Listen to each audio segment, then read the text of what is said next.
भविष्यपुराणम् उत्तरपर्व सप्ताशीतितमोऽध्यायः। अबाधकव्रतमाहात्म्यवर्णनम्।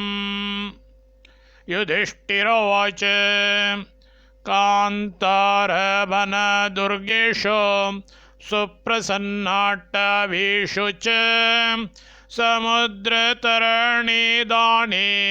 संग्रामे तस्करार्दने कामदेवतां स्मरेत् कृष्ण परित्राणकरीमिह कथं च देवपुरुषः परित्राणं स्मृतो जनैः।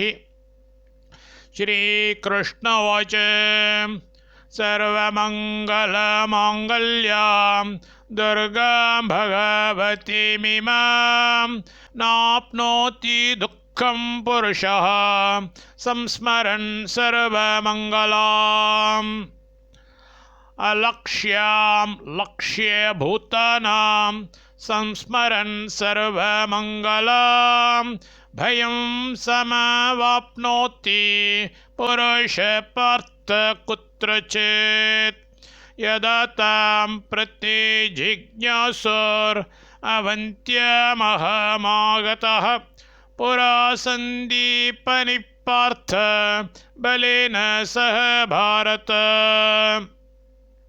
प्राप्तविद्येन च मया प्रतिज्ञातास्य दक्षिणा दिव्यं स्तवं विदित्वा मे तेनाहं याचित प्रभो। प्रभासतीर्थे पुत्रो मे गतकेनाप्यसौ हतः तमानय महाबाहो सत्यं कुरु वचो मम।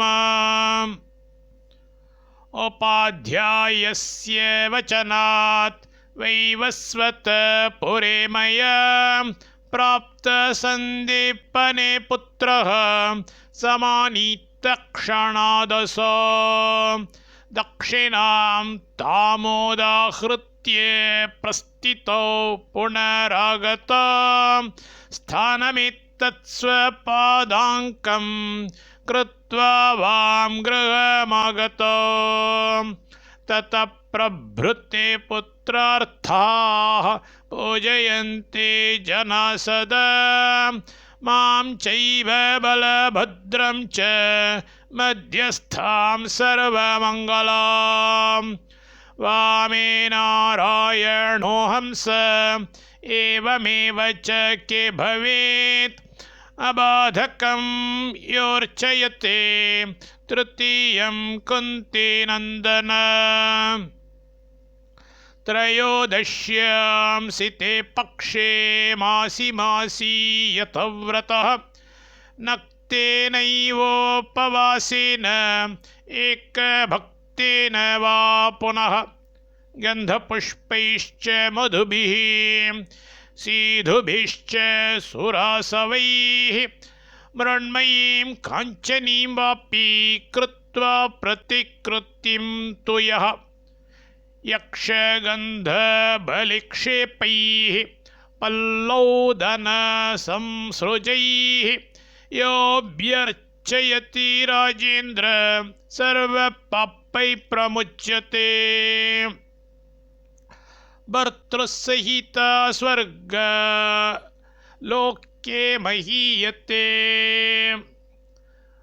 अम्बाम्बिके द्विदशमेह्नीसिते सदैव यः पूजयेत् कुसुममांससुरोपहारैः नश्यन्ति तस्य भवनेष्वते भीषणानि चौराग्निराजनितानि भयानि सद्यः चौराग्निराजनितानि भयानि सद्यः।